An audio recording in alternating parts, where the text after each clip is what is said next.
central government is willing to provide that. সৰু কেইটামান বাজেটৰ মই দিশ ক'ব খুজিছোঁ এই বাজেটত অসমৰ ডিভলিউশ্যন 13% ইনক্ৰিজ হৈছে grant to rural local bodies 22% বৃদ্ধি হৈছে grant to urban local bodies 33% বৃদ্ধি হৈছে অসমৰ হেল্থ সেক্টৰৰ এলোকেশন 50% বঢ়োৱা হৈছে আৰু SDRF SDMF তো 5% তেওঁলোকে ধনৰ বৃদ্ধি কৰিছে অসমৰ বাবে জল জীৱন মিছনত আমাৰ টোটাল এলোকেশন 70000 কোটি টকা বাজেটত ফিক্স কৰিছে যোৱা বছৰ প্ৰধানমন্ত্ৰী আৱাস যোজনাত 32000 কোটি টকা আছিল এইবাৰ অসমৰ এলোকেশন 54000 ক্ৰ'ৰলৈকে বৃদ্ধি কৰা হৈছে তাৰমানে অকল PM আৱাসতে অসমে 20000 কোটি টকা অতিৰিক্ত লাভ কৰিব সমগ্ৰ শিক্ষাত লাভ কৰিছে আমি গুটেই কেটা সেক্টৰতে আমি আমাৰ ধন বৃদ্ধি হৈছে ৰাজ্যৰ সৰ্বাঙ্গীন বিকাশৰ বাবে ক্যাপিটাল ইনভেষ্টমেন্টৰ পৰা আৰম্ভ কৰি কেবাটাও খিতানত আমাৰ অসমৰ কাৰণে বিত্তীয় স্পেচ ফিস্কেল স্পেচ বৃদ্ধি কৰা হৈছে মই ভাবো যে এই বাজেটৰ দুটা উল্লেখনীয় দিশ আছিল যে গুটেই দেশৰ 1 কোটি যুৱক শক্তিক 500 দেশৰ লিডিং ইন্ডাষ্ট্ৰিয়েল হাউসত ইন্টাৰ্নশিপ কৰোৱা ই যুৱক শক্তিক বহুদূৰ আগুৱাই লৈ যাব মই বিত্তমন্ত্ৰী ডাঙৰীয়ানীৰ লগত কথা পাতিছো যাতে এই 1 কোটিৰ ভিতৰত 1 কোটি যুৱক শক্তিৰ ভিতৰত অসমে এক সাবস্টেন্সিয়েল শেয়াৰ লাভ কৰে আৰু মই তেখেতক ইমানলৈকেও কৈছো যে আপুনি যিমানখিনি টকা আগবঢ়াইছে তাৰ লগত ৰাজ্য চৰকাৰেও ইন্টাৰ্নশিপ কৰা যুৱকসকলৰ বাবে আমিও এটা আৰ্থিক পেকেজ ডিক্লেয়াৰ কৰিম সো দ্যাট অসমৰ যুৱকসকলৰ নিযুক্তিৰ প্ৰক্ৰিয়াটো আমি অত্যন্ত খৰতকীয়া কৰিব পাৰো এই বাজেটত 2021 চনৰ বাজেটত উল্লেখ কৰা হৈছিল যে অসমৰ চাহ শ্ৰমিকৰ উন্নয়নৰ বাবে ৰাজ্যই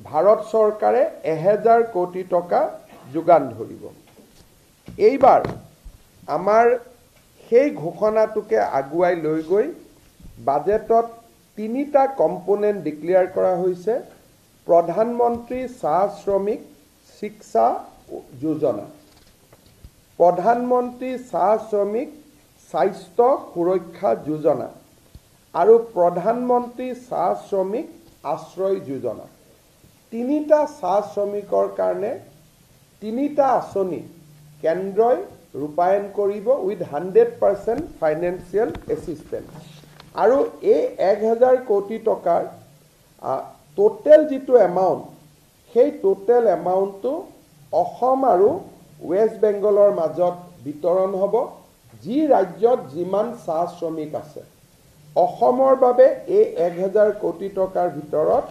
685.70 কোটি টকা আবণ্টন কৰা হৈছে 685.70 crore ইয়াৰে শিক্ষা যোজনাত এই বছৰ আমাক 197 কোটি টকা দিব 25-26ত 196 কোটি টকা দিব চাহ শ্ৰমিক সুৰক্ষা যোজনাত আমাক 81 কোটি টকা দিব এই বছৰ অহা বছৰো আমাক 81 কোটি টকা দিব চাহ শ্ৰমিক আশ্ৰয় যোজনাত এই বছৰ আমাক 65 কোটি টকা দিব অহা বছৰ আমাক 64 কোটি টকা দিব অৰ্থাৎ এই বছৰ আমি 343 crores পাম আৰু নেক্সট বছৰ আমি 341 crore পাম কেন্দ্ৰই দুটা বিশেষ ব্যৱস্থা আৰু হাতত লব খুজিছে গুৱাহাটীৰ কাষত এখন স্যাটেলাইট টাউনশ্বিপৰ কাৰণে আমাক এটা বিশেষ পুঁজি যোগান ধৰাৰ বাবেও এইবাৰ কেন্দ্ৰই বাজেটত উল্লেখ কৰিছে মই কেন্দ্ৰৰ বাজেটক লৈ নিৰ্মলা সীতাৰামন ডাঙৰীয়ানীক ধন্যবাদ জনাইছো আৰু তেখেতৰ সাক্ষাতৰ কালত মই তিনিটা বিশেষ কথা কৈ আহিছোঁ যে আমাৰ নামৰূপৰ ফাৰ্টিলাইজাৰটোক ইউনিট 4টো সোনকালে আৰম্ভ কৰিব লাগে। দ্বিতীয়তে আমাৰ BVCL যেটো গ্যাস ক্ৰেকাৰ প্ৰজেক্ট আছে তাৰ ভাইবিলিটি বাঢ়িবৰ কাৰণে তাক এক্সপানশন কৰিব লাগে। আৰু তৃতীয়তে অসমত সেমি কণ্ডাক্টৰ ইণ্ডাষ্ট্ৰীৰ পিছত আমি যাতে ডিফেন্স মেনুফেকচাৰিং ইণ্ডাষ্ট্ৰী এটা হাব হ'ব পাৰোঁ। তামিলনাডু আৰু উত্তৰ প্ৰদেশত ডিফেন্স কৰিডৰ ভাৰত চৰকাৰে স্থাপন কৰিছে। দেশৰ থাৰ্ড ডিফেন্স কৰিডৰ এটা অসমত স্থাপন কৰাৰ বাবেও মই বিত্তমন্ত্ৰী ডাঙৰীয়ানীক আহ্বান জনাইছিলোঁ আৰু বিষয়টো লৈ মই প্ৰতিৰক্ষা মন্ত্ৰী ডাঙৰীয়াৰ লগতো কথা পাতিছিলোঁ আৰু দুইজনে মোক পজিটিভলি ৰেসপন্স কৰিছে। আমি আগবাঢ়ি যাব পাৰিম। বঙাইগাঁও ৰিফাইনেৰীৰ এক্সপানশনৰ প্ৰকল্প এটাও পেণ্ডিং হৈ আছিলে বহুদিন। সেই দিশটোকো খৰতকীয়া কৰাৰ বাবে মই কেন্দ্ৰীয় চৰকাৰৰ লগত আলাপ আলোচনা কৰি আহোঁ আৰু মই ভাবোঁ যে এই ক্ষেত্ৰতো আমি সফল হ'ব পাৰিম। অসমত আপোনালোকে জানে যে NRCৰ বায়োমেট্ৰিক 9,22,000 ব্যক্তিৰ বায়োমেট্ৰিক লগ হৈ আছে। তাৰ কাৰণে তেওঁলোকে আধাৰ কাৰ্ড নাপায় আৰু বহু সময়ত এই ব্যক্তিসকলে উচ্চ শিক্ষাৰ স্কলাৰশ্বিপ বিভিন্ন ধৰণৰ দিশৰ পৰা বঞ্চিত হৈ আছে। কেন্দ্ৰীয় গৃহমন্ত্ৰী ডাঙৰীয়াৰ লগত এই বিষয়টো মই আলোচনা কৰোঁ আৰু গৃহমন্ত্ৰী ডাঙৰীয়াই এই বিষয়টো অত্যন্ত আগ্ৰহেৰে সৈতে এই বিষয়টো নিষ্পত্তি কৰিবলৈ তেখেতে মোক আশ্বাস দিছে যে হয় এই বিষয়টো যিকোনো ধৰণে আমি এটা সমাধান কৰিম। বাকি কেন্দ্ৰীয় মন্ত্ৰীসকলৰ লগত মোৰ যিখিনি আলাপ আলোচনা আছিলে সেই আলাপ আলোচনাখিনি মই ইতিমধ্যে বাতৰি আপোনালোকক টুইটাৰ হেণ্ডেল আদি যোগে মই জনাই আছিলোঁ আৰু মোৰ বিশ্বাস যে এই কথাখিনি নিশ্চয় আপোনালোকে আপোনালোকৰ নলেজতো আছে আৰু পিছত আমি এই দিশটো নিশ্চয় আলাপ আলোচনা কৰিম। মই চৰাইদেউ মৈদামৰ দিশলৈ আহিছোঁ। কেইটামান টাইমলাইন আমাৰ কাৰণে খুব গুৰুত্বপূৰ্ণ। ভাৰত চৰকাৰৰ যেতিয়া যিকোনো হেৰিটেজ প্ৰটেকশ্যন বা হেৰিটেজক ৱৰ্ল্ড হেৰিটেজ বুলি আখ্যা দিয়া বা দিবৰ কাৰণে চেষ্টা কৰা হয় তেতিয়া প্ৰথম হয় যে ষ্টেটে ৰিকমেণ্ডেশ্যন কৰিব লাগে আৰু ডচিয়াৰ পঠিয়াব লাগে। ডচিয়াৰ আৰু ৰিকমেণ্ডেশ্যন প্ৰথমবাৰৰ বাবে অসম চৰকাৰে 2019-20 যিখন আমাৰ বাজেট আছিল 2019-20 বাজেটত আমি চৰাইদেউ মৈদামক ইউনেস্কো ৱৰ্ল্ড হেৰিটেজলৈকে ৰূপান্তৰ কৰিবৰ বাবে আমি অসম চৰকাৰৰ বাজেটত 25 কোটি টকাৰ আবণ্টন কৰোঁ। কেশৱ মহন্ত ডাঙৰীয়া তেতিয়া মন্ত্ৰী আছিলে আৰ্কিঅলজি ডিপাৰ্টমেণ্টৰ। তাৰ পিছত 2023 চনৰ 24 জানুৱাৰী 2023 24 জানুৱাৰীত অসম চৰকাৰ আৰু আৰ্কিঅলজিকেল ছাৰ্ভে অফ ইণ্ডিয়াৰ কোলাবৰেশ্যন কৰি আমি ৱৰ্ল্ড হেৰিটেজ চেণ্টাৰক 24 জানুৱাৰী 2023ত আমি যিখন ডচিয়াৰ সেই ডচিয়াৰখন আমি প্ৰেৰণ কৰোঁ। ভাৰত চৰকাৰে এটা বছৰত এটা মাত্ৰ হেৰিটেজ ৰিকমেণ্ড কৰিব পাৰে। প্ৰধানমন্ত্ৰী নৰেন্দ্ৰ মোদী ডাঙৰীয়াই 2023 চনত তেওঁলোকে প্ৰথম অসমৰ এই হেৰিটেজ প্ৰপাৰ্টিটোক বা ঐতিহ্য ক্ষেত্ৰখনক ভাৰতৰ একমাত্ৰ মনোনয়ন হিচাপে আগবঢ়াই দিয়ে আৰু আজি মই বিশ্বাস কৰোঁ যে আমাৰ এই ক্ষেত্ৰত অসমে এটা সুন্দৰ খবৰ শুনিবলৈ পাব আৰু আমি এই সুন্দৰ দিনটোত অসমৰ জনসাধাৰণ প্ৰধানমন্ত্ৰী নৰেন্দ্ৰ মোদী ডাঙৰীয়া আৰু এই গোটেই প্ৰচেষ্টাৰ লগত জড়িত সকলোকে আমি ধন্যবাদ আৰু অভিনন্দন জনাম। তিনিটা কুইক পইণ্ট মই দিব খুজিছোঁ যে অসম চৰকাৰে আপোনালোকে জানে যে থলুৱা নিযুক্তিৰ ক্ষেত্ৰত অসমত যদিও যোৱা 3 বছৰত এজনো লোক অসমৰ বাহিৰৰ পৰা অসমত চাকৰি কৰিব অহা নাই তথাপিতো কেতিয়াবা দুই এজন ব্যক্তিয়ে এই বিষয়ত এটা প্ৰশ্ন উত্থাপন কৰি থাকে সেইকাৰণে আমি অসমৰ ডমিসাইল নীতি এটা যে অসমত চৰকাৰী চাকৰি পোৱাৰ বাবে কোন কোন যোগ্য এই ডমিসাইল নীতি এটা আমি খুব সোনকালে প্ৰকাশ কৰিবৰ বাবে আমি সিদ্ধান্ত লৈছোঁ অসমৰ বিভিন্ন ব্যক্তিৰ লগত মই অনানুষ্ঠানিকভাৱে এই দিশত কথা পাতিছোঁ কিন্তু এই বিষয়ত সকলো বাক বিতণ্ডা ওৰ পেলাবৰ কাৰণে প্ৰথমতে তৃতীয় আৰু চতুৰ্থ বৰ্গৰ কাৰণে পিছত আমি তাক আগবঢ়াই লৈ গৈ থাকিম এটা ডমিসাইল নীতি এটা আমি প্ৰস্তুত কৰিম আৰু এই বিষয়ে এই মাহৰ ভিতৰতে আমি এটা সিদ্ধান্ত ল'বৰ কাৰণে আগবাঢ়ি গৈ আছোঁ যাতে আমি ডমিসাইল নীতি এটা অসমৰ কাৰণে আমি প্ৰকাশ কৰিব পাৰোঁ আজি পাব্লিক সাৰ্ভিস কমিশনৰ পৰীক্ষা হৈ আছে স্বাধীনতাৰ 47 চনৰ পৰা আজিলৈকে অসমীয়াত কেতিয়াও প্ৰশ্ন কাকত হোৱা নাছিল এইবাৰ প্ৰথমবাৰ এপিএসসি মেইনছৰ ষ্টুডেণ্টসকলে অসমীয়াতে প্ৰশ্ন কাকত লাভ কৰিছে আৰু প্ৰশ্ন কাকতত অসমীয়াত উত্তৰ দিব পাৰিব ইউ এটা আমাৰ মাইলৰ খুঁটা হৈ ৰব নেক্সট যেটো আমাৰ টাৰ্গেট সেইটো হল যে অসমীয়া ভাষাক ক্লাসিক্যাল ল্যাঙ্গুৱেজৰ মৰ্যাদা প্ৰদান কৰা ইতিমধ্যে প্ৰধানমন্ত্ৰী ডাঙৰীয়াৰ লগত এইবাৰ মোৰ সাক্ষাতত এতিয়ালৈকে ভাৰতত তামিল কানাডা 5টা ভাষাক ক্লাসিক্যাল ল্যাঙ্গুৱেজৰ মৰ্যাদা দিয়া হৈছে অসমকো যাতে অসমীয়াকো ক্লাসিক্যাল ল্যাঙ্গুৱেজৰ মৰ্যাদা দিব পাৰে তাৰ বিষয়ে প্ৰধানমন্ত্ৰী মোদী ডাঙৰীয়াৰ লগত মই এবাৰ আলাপ আলোচনা কৰি আহিছো আৰু এই ক্ষেত্ৰতো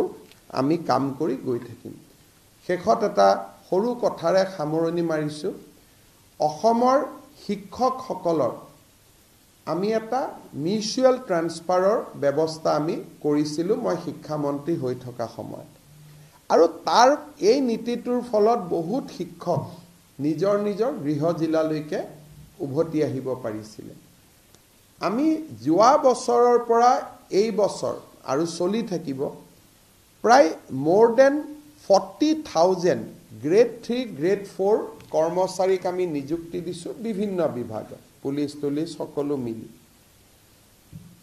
এই লোকসকলৰ মাজতো শিক্ষকৰ দৰে এটা আমি পাৰস্পৰিক বুজাবুজিৰ এটা বদলি প্ৰক্ৰিয়া এটা আমি আৰম্ভ কৰিব খুজিছো এতিয়াও চিন্তাৰ পৰ্যায়ত আছে যে যদি কামৰূপৰ ল'ৰা এজন ডিব্ৰুগড়ত আছে আৰু ডিব্ৰুগড়ৰ ল'ৰা এজন কামৰূপত আছে দুইজনে নিজৰ ভিতৰতে ফৰ্ম এখনত সহি কৰি দিলে আমি তেওঁলোকৰ ট্ৰান্সফাৰ অৰ্ডাৰটো আমি উলিয়াই দিব পাৰিম ই অসমৰ বহুত চৰকাৰী কৰ্মচাৰীক সহায় কৰিব আৰু ই থাৰ্ড গ্ৰেড ফৰ্থ গ্ৰেডৰ ল'ৰা ছোৱালীসকলে ঘৰৰ বা এটলিষ্ট গৃহ জিলা নহলেও তেজপুৰৰ ল'ৰাজন বৰাক ভেলীৰ পৰিৱৰ্তে যদি দৰং বা বিশ্বনাথতো কাম কৰিব পাৰে বহুখিনি সুবিধা হ'ব সেই দিশতো আমি কিছু কাম আগবঢ়াই লৈ গৈছো আৰু মই ভাবো যে এই দুইটা ডমিসাইল নীতি আৰু ট্ৰান্সফাৰ পলিচি এই দুইটা আমি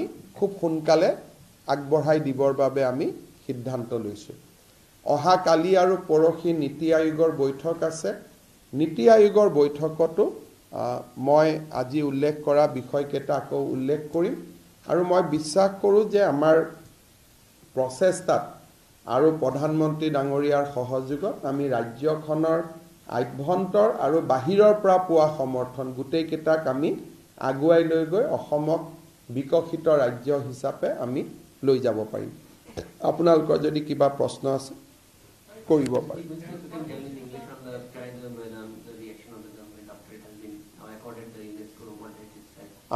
let the government of India our minister culture will give some reaction after that I will give I have already said what, but let the government of India officially react, because this is an honor to India, not only to the state of Assam. শিক্ষকৰটো হৈ আছে, সেইটো আজি মই শিক্ষামন্ত্ৰী থকাৰ প্ৰায় মই কৰি আছিলোঁ। এতিয়া বাকী বিভাগবিলাকত আমি কৰোঁ। ইম্পৰ্টেণ্ট সেইটো যে আৰক্ষীটো কোনোবা এজন ল'ৰা শিলচৰ বেটেলিয়নত আছে, এজন ল'ৰা গুৱাহাটীৰ বেটেলিয়নত আছে। গুৱাহাটী ল'ৰাজনে যদি শিলচৰত যাব খোজে, শিলচৰ ল'ৰাজন গুৱাহাটীত আহিব খোজে, নিজৰ ভিতৰত মিউচুৱেল কৰি ফৰ্ম এখন এপ্লাই কৰি দিলেই আমি সেইটো কৰি দিব পাৰিম। হয়তো গ'ল না?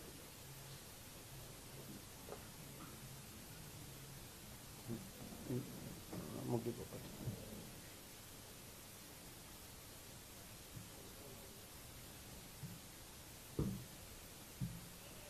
शेखर जी बहुत बहुत अभिनंदन।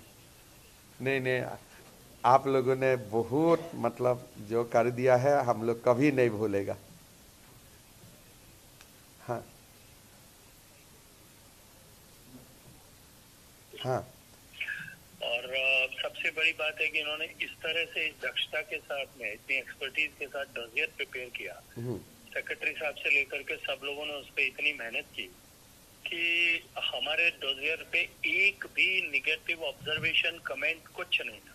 100% ओके, कहीं कोई विषय नहीं उठा। नहीं 100% लोगों के सपोर्ट से हुआ। नहीं शेखर जी, ये मतलब मैं आपको बोल ही नहीं सकता हूँ। Assam will be always will be indebted to you and our Prime Minister. अभी इसको लेकर के मुझे लगता है कि आपको पूरा एक मीडिया को तो आज आपको ब्रीफ करना ही चाहिए। हाँ, मैं भी अभी यहाँ से एक प्रेस कर आप प्रेस कर दीजिए, उसका तुरंत बाद मैं भी प्रेस का लोगों का साथ ही बैठा हूँ। आप लेकिन आपका रिएक्शन आ जाइए पहले। ठीक, उसके बाद में मुझे लगता है कि गुवाहाटी में और सब जगह पे असम में इसके बड़े होर्डिंग एकदम मैं आपनालोকক শুনাই দিলোঁ সাংস্কৃতিক মন্ত্ৰী গজেন্দ্ৰ সিং শেখাৱত ডাঙৰীয়া। সো তেওঁ এতিয়া এইটো এটা ভাবিব নোৱাৰা কাম। মই এটাই ক'লোঁ যে সাৰনাথ আৰু চৰাইদেউ দুইটা একেলগে আছিল। সাৰনাথ ক'ত? ইউপিত। মোদী ডাঙৰীয়াই ইমান বিশাল হৃদয় দেখুৱায়, কেশৱদাও আছিলে সিদিনাখন মোৰ লগতে আছিলে, তো ইমান বিশাল হৃদয় দেখুৱাই অসমক আগবঢ়াই দিলে, এইটো ভাবিব নোৱাৰা কথা। আৰু 14তে অসমে চিঠি লিখিলে, কিন্তু ডচিয়াৰ অতিয়াৰ হোৱাই নাছিলে। 23 চনত 21 চনত আমি 19ত প্ৰথম বাজেটত আহিলে, তাৰপিছত গোটেইখিনি পিছত শেখাৱত ডাঙৰীয়াই ক'ব, মই এইকাৰণে বহুত বেছি এতিয়া ক'ব খোজা নাই। কিন্তু আমাৰ সকলোৰে ৰাজনৈতিক জীৱনৰ এটা ডাঙৰ প্ৰাপ্তি হৈ ৰ'ব। এনিৱে,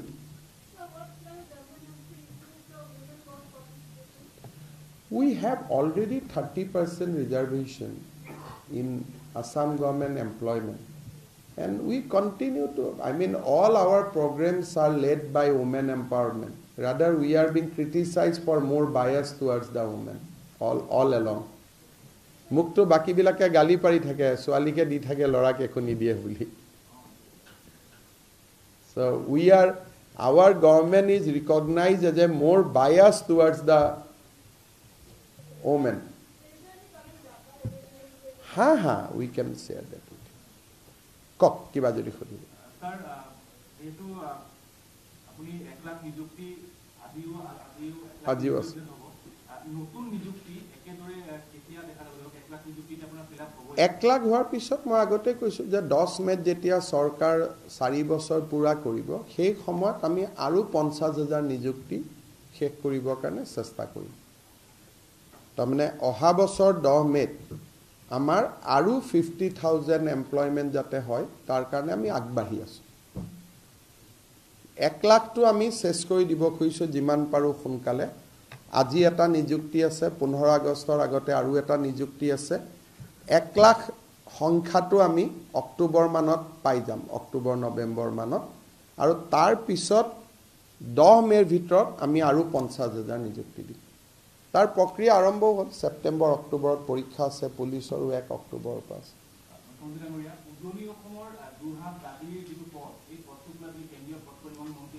হৈ যাব আৰু চব সেই পদটো বহুতখিনি হৈও গ'ল, হৈ যোৱা পইণ্টটো আমি লিখা নাই নুমলীগড়ৰ পৰাতো যোৰহাটলৈকে কেতিয়াবাই হৈ গ'ল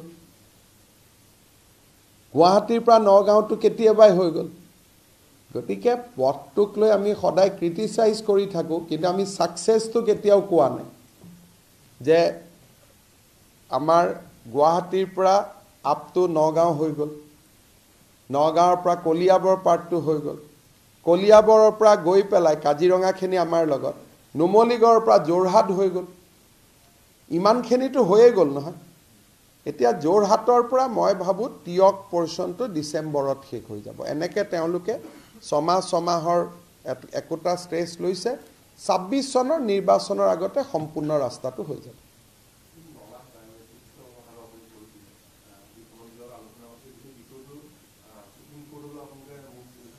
সুপ্ৰিম কোৰ্ট নালাগে হোম মিনিষ্ট্ৰী লেভেলতে হৈ যাব কাৰণ এই বিষয়টোত এখন কেবিনেট কমিটি হৈছিলে সদৌ অসম ছাত্ৰ সন্থাকে ধৰি গোটেই সংগঠনসমূহে তেওঁলোকৰ আপত্তি নাই বুলি আমাক অৱগতও কৰিছিলে আৰু সকলোৰে কথাবিলাক শুনাৰ পিছত আমি MHCক দিলোঁ আৰু এইটো MHCয়ে সিদ্ধান্ত ল'ব পাৰিব এইটো সুপ্ৰিম কোৰ্ট যাব নালাগে NRCৰ লগত আধাৰৰ সম্পৰ্ক নাই NRC ৰিভিউটোহে সুপ্ৰিম কোৰ্ট যাব লাগিব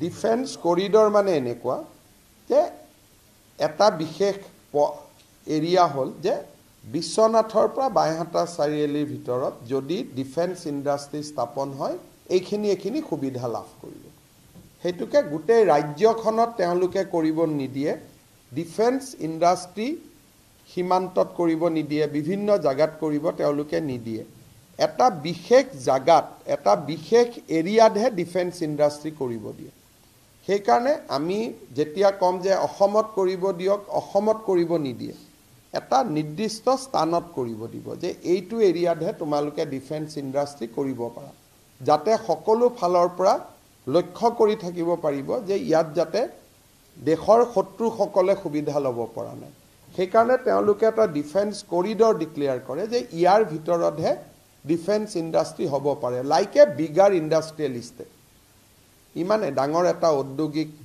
ক্ষেত্ৰ এখন কিন্তু যেনেকৈ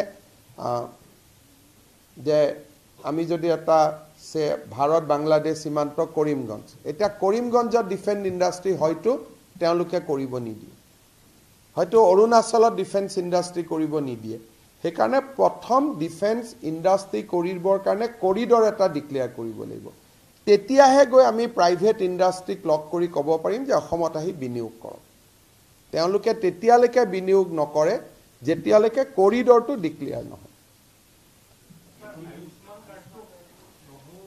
আয়ুষ্মান কাৰ্ড প্ৰাইভেট নাৰ্ছিং হোমবিলাকত দিয়াৰ কোনো যুক্তিও নাই আমাৰ গভৰ্ণমেণ্টত ইমান সুবিধা আছে প্ৰাইভেট নাৰ্ছিং হোমবিলাকে নিজৰ ধনী ধনী পেচেণ্টবিলাক আনক আমি যিখিনি চৰকাৰে কৰিব নোৱাৰে সেইখিনি আমি প্ৰাইভেটত দিছোঁ হাৰ্ট ট্ৰান্সপ্লাণ্ট কিডনি ট্ৰান্সপ্লাণ্ট কিন্তু এতিয়া যদি এটা লেবাৰ সন্তান জন্ম সেইটো নাৰ্ছিং হোমত যোৱা মানুহকতো চৰকাৰে দিয়াৰ কোনো কথা নাই গতিকে যিখিনি ক্ৰিটিকেল ডিজিজ সেইখিনি আমি নাৰ্ছিং হোমতো দিছোঁ চৰকাৰকো দিছোঁ কিন্তু যিখিনি ৰেগুলাৰ বেমাৰ সেইখিনি আমি নাৰ্ছিং হোমক দিয়াৰতো কোনো প্ৰশ্ন উঠিব নোৱাৰে গতিকে এইটো এটা আমাৰ ভুল হৈ আছিল আমি তাক শুদ্ধ কৰি দিছোঁ ডেফিনেটলি ৩০০টা বেমাৰ আছে যি ডাঙৰ কেটেগৰীত পৰে heart transplant kidney transplant neurological surgery burn injury এই ৩০০টা বেমাৰ প্ৰাইভেট আৰু গভৰ্ণমেণ্ট দুইটাতে কৰিব পাৰি কিন্তু বাকী কেটেৰেক্ট এটা যদি গভৰ্ণমেণ্টত থাকোঁতে আমি প্ৰাইভেটত কওঁ যে নাৰ্ছিং হোমত যোৱা এইটোতো কোনো মিনিং নোহোৱা কথা হয় গতিকে আমি নৰ্মেল আৰু জেনেৰেল বেমাৰখিনি কেবিনেটে সিদ্ধান্ত লৈছে যে অকল চৰকাৰী হস্পিটালত হ'ব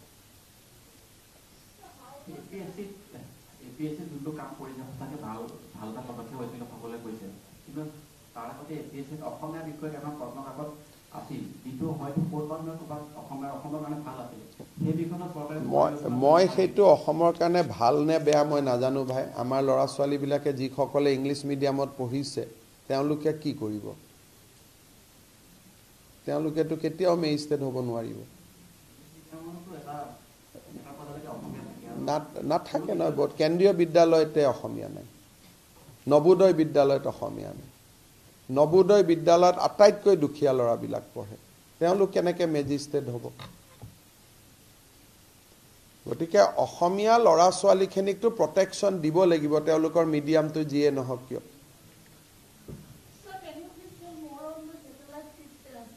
That whenever happen, you just forget about all these things, because I just mention it.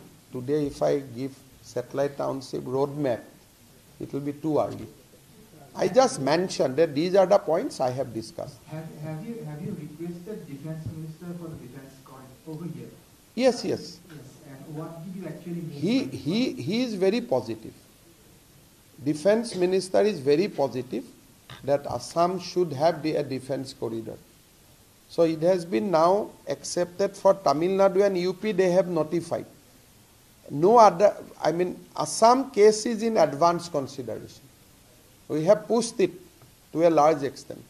Our defence corridor hoi gole with semiconductor, amar ecosystem bahut bhal hoi jabo Assam.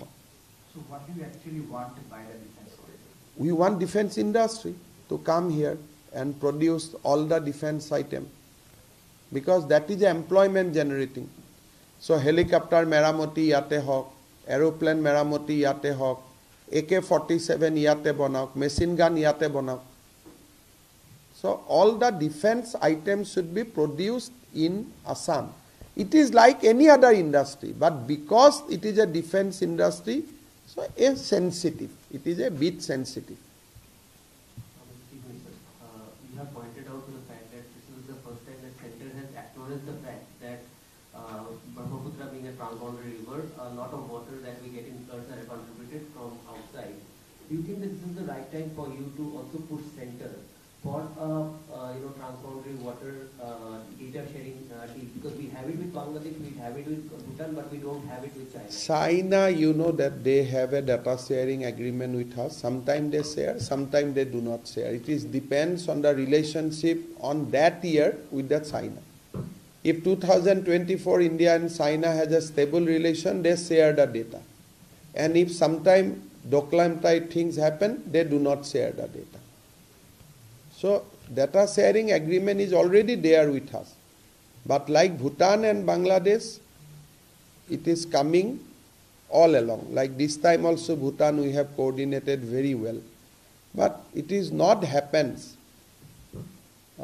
with China because of geopolitical issues. Sir, upon meeting Railway Minister Ashwini Vaishnav, there was also discussion of a train between Kamakha and Ayodhya Ram Mandir that you have highlighted. Can you please tell us in Hindi, sir? हम लोगों ने इस बार ये propose किया था कि 1 लाख तीर्थ यात्री को राम मंदिर दर्शन के लिए हमें भेजें, और हमारा बजट का ये में प्रावधान भी है। लेकिन आज गुवाहाटी से अगर मुझको अयोध्या जाना है तो मैं डायरेक्ट नहीं जा सकता हूँ, पहले लखनऊ जाना पड़ेगा, फिर बैक जर्नी लेना पड़ता है। तो इसीलिए मैं रेल मंत्री जी को निवेदन किया कि हमें एक स्पेशल ट्रेन आप दे दीजिए, उसका यात्री हमारा ही यात्री होगा, रेलवे का कोई लॉस नहीं होगा। आप हमें एक स्पेशल ट्रेन दे दीजिए बिटवीन गुवाहाटी एंड अयोध्या, और हमारा टारगेट है 1 लाख तीर्थ यात्री को भेजना। लेकिन जब तक वो रेल नहीं होते तब तक हमारा आगे बढ़ने के लिए हमारा मुश्किल हो जाते।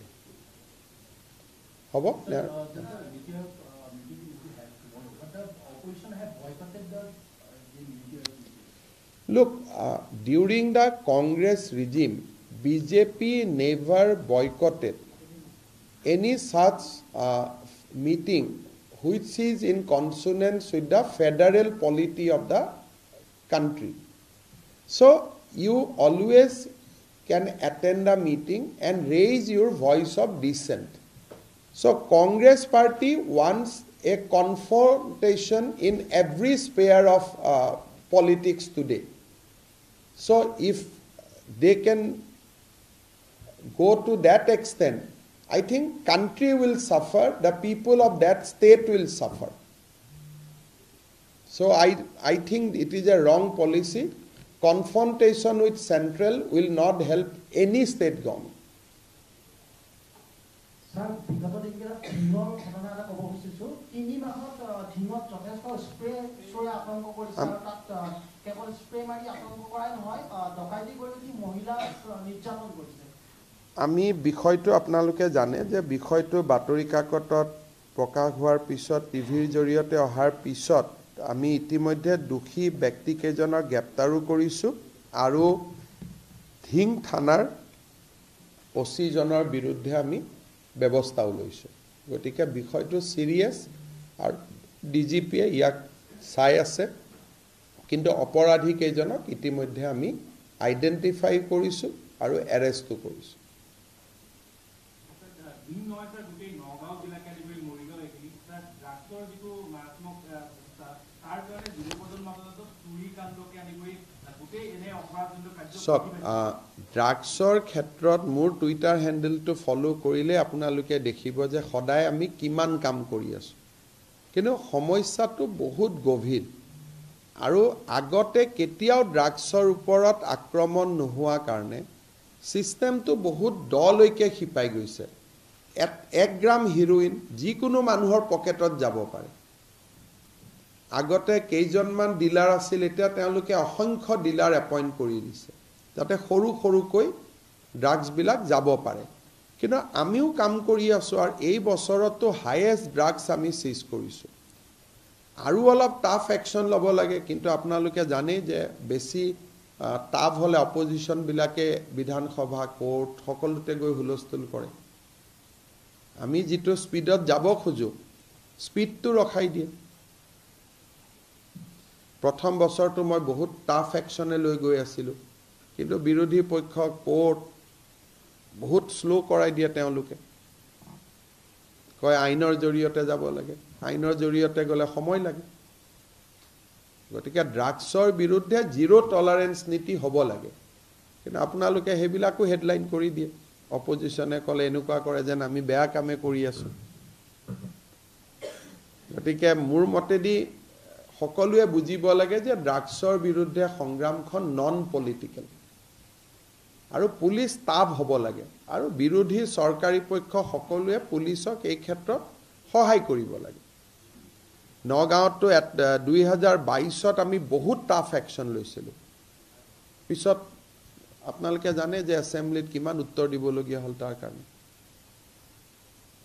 গতিকে মই ভাবো যে কিছুমান বিধায়ক যাক মানুহে মহানায়ক বুলি ভাবি থাকে তেওঁলোকৰ চিন্তা চৰ্চাত পৰিৱৰ্তন হ'ব লাগে স্যার আপুনি পিতৃ মাতৃ বন্দনা কথা এটা আপুনি খুব ভাল পদক্ষেপ এটা লৈছিলে চৰকাৰী চাকৰিয়ালৰ ক্ষেত্ৰত লৈছিলে দেখা গৈছে স্যাৰ এতিয়া কিছুমান ঘটনা আহিছে স্যাৰ ৰমেন বৰুৱাৰ ঘটনাটোৱে হওক বা বিধানগৰত কিনা জীয়ৰী এজনীয়ে লোন লৈ দেউতাক মাকক উলিয়াই দিলে গতিকে এইবিলাকৰ ওপৰত কিবা এখন নতুন কিবা এটা সব মানুহৰ প্ৰত্যেকটো স্বভাৱটো আৰু মই পৰিৱৰ্তন কৰিব নোৱাৰো সমাজৰ স্খলনটো হৈয়ে আছে কিন্তু মই ভাবো যে অসমত এটা দুটা ঘটনাক বাদ দি আমি প্ৰণাম আঁচনিখন আনাৰ পিছত এজনো চৰকাৰী কৰ্মচাৰীৰ বিৰুদ্ধে দেউতাক মাকে আজিলৈকে প্ৰথম অৱস্থাত কৰিছিল এতিয়াতো সব ষ্টেবল হৈ গ'ল কোনো অবজেকশন কতো নাই দুই এটা বিক্ষিপ্ত ঘটনা সমাজৰ ঘটনা বুলি ক'ব নালাগে এইটো এটা বিক্ষিপ্ত ঘটনা সকলোতে হয় আৰু মই ভাবো যে আমাৰ সমাজখন ইমান বেয়া নহয় আমাৰ বহুত ল'ৰা ছোৱালী আছে যোনে দেউতাক মাকক ধুনিয়াকৈ চাইও দেউতাক মাকৰ কাৰণে যথেষ্ট কষ্টও কৰে আৰু এই পিতৃ মাতৃ বন্দনাৰ সময়তে আপোনালোকে চাব কিমান অফিচাৰে দেউতাক মাকৰ লগত তৃতীয় চতুৰ্থ বৰ্গৰ কৰ্মচাৰীয়ে দেউতাক মাকৰ লগত সময়ও খৰচ কৰিব পোৰ্টেলত এইবিলাক তেওঁলোকে ফটোও দিব কিন্তু যদি সংবাদ মাধ্যম সোশ্যাল মিডিয়া এনেকুৱা ভাল খবৰবিলাকক প্ৰাধান্য দিয়ে তেতিয়া বেয়াবোৰ দমি যাব বেয়া এটা হলে যিমান প্ৰাধান্য দিয়া বাতৰি ওলাই ভাল খবৰটো নোলায় বেয়াৰ বিৰুদ্ধে আক্ৰমণৰ আটাইতকৈ ভাল অস্ত্ৰটো হৈছে ভাল কথাখিনি প্ৰচাৰ কৰা যেতিয়া ভালে বেছি প্ৰচাৰ পায় বেয়া নিজে নিজে ঠাণ্ডা হৈ যায় এইটো মই বিশ্বাস কৰোঁ মোৰ পাৰ্সোনেল ফিলসফি আৰু বাকি যত যত ঘটনা হৈছে আমি ব্যৱস্থা ল'ম আৰু কঠোৰ ব্যৱস্থা ল'ম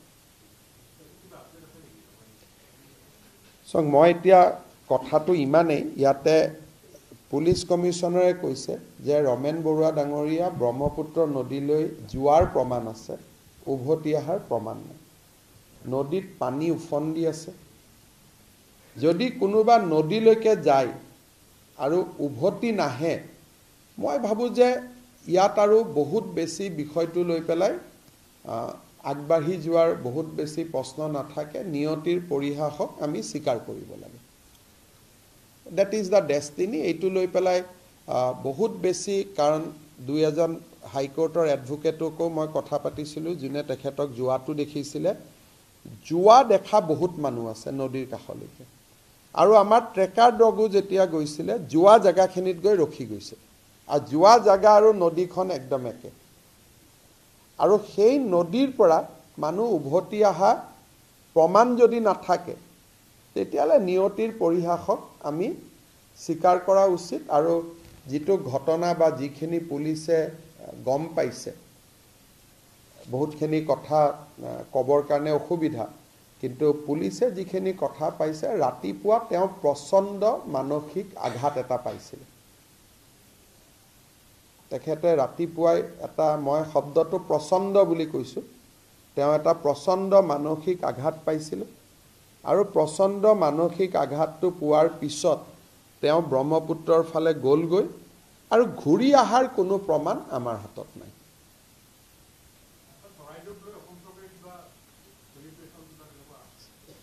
চাওক, আমাৰ কাম হৈছে ৰাইজক সেৱা কৰা। মই কেশৱ মহন্ত ডাঙৰীয়াক বিশেষভাৱে ধন্যবাদ জনাম চৰাইদেউ মৈদামৰ কৃতিত্বৰ বাবে। নন্দিতা গাৰ্লুচাক বিশেষভাৱে ধন্যবাদ জনাম। এই দুয়োগৰাকী মন্ত্ৰীয়ে বহুত কষ্ট কৰিছে চৰাইদেউ মৈদামটো বিশ্ব ঐতিহ্য ক্ষেত্ৰলৈ লৈ যোৱাৰ বাবে। কিমানবাৰ দিল্লীত গৈছে, কি গৈছে। আপোনালোকে যোৱাবাৰ দেখিছে যে আমি ডক্টৰ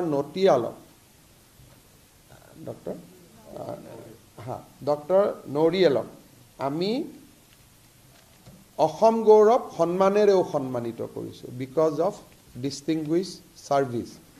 আৰু আমাৰ ডাইৰেক্টৰ আৰ্কিঅ'লজি আৰু এনটিআৰ টীম বহুত কষ্ট কৰিছিলে যোৱা 2 বছৰ। গতিকে চিলেব্ৰেশ্যন ৰাইজে কৰিব লাগিব, চিলেব্ৰেশ্যনটোতো আমাৰ দায়িত্ব নহয়। আমাৰ দায়িত্ব ইমানত শেষ হৈ গ'ল। এতিয়া ঐতিহ্য ক্ষেত্ৰ ৰক্ষা কৰাৰ দায়িত্ব ৰাইজৰ। চৰকাৰে বিভিন্ন আঁচনি ল'ব, তাত ৰাইজে সহযোগ কৰিব লাগিব। কাৰণ ইউনেস্কো হেৰিটেজ এটা পোৱাৰ পিছত আমাৰ বহুতখিনি কাম আমাৰ বাকী হয়। মই এটা সৰু উদাহৰণ দিছোঁ। এইবাৰ কোনকেইটা আছিলে যে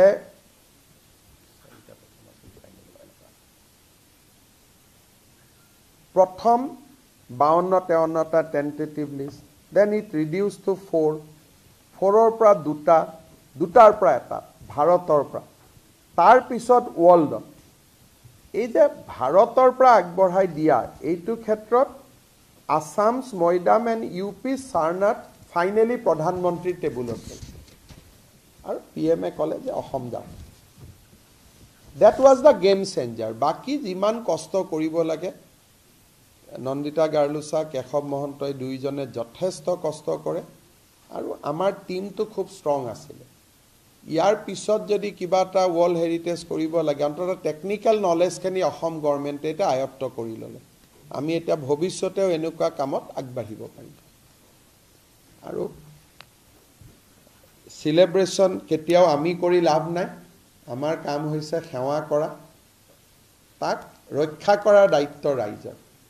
আজি এটাই আপোনালোকে চাওক, শিৱসাগৰ, অবিভক্ত শিৱসাগৰ জিলাৰ পৰা অসমৰ মুখ্যমন্ত্ৰী কিমান হৈছে।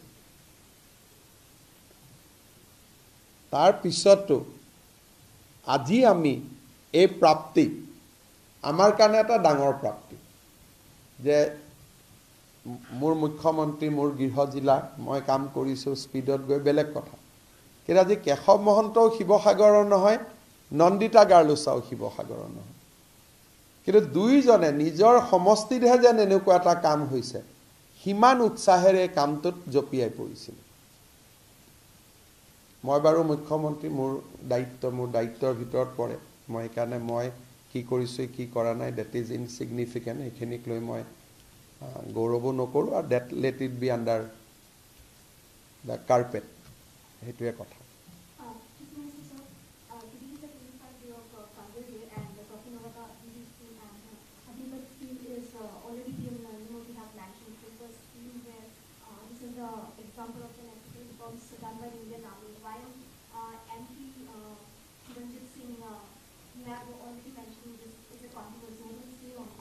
I don't want to say anything except saying that state police and CAPF, they will be greatly strengthened by the Agnivir scheme, because most of the Agnivirs we are going to engage them post-retirement either in state police or in central government, CAPF.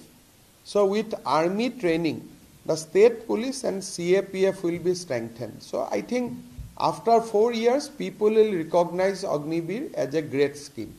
So I think the people has only criticized the scheme, but once these guys start their adoption or they will be adopted in the central police forces and state police forces, I think people will recognize that this scheme has a huge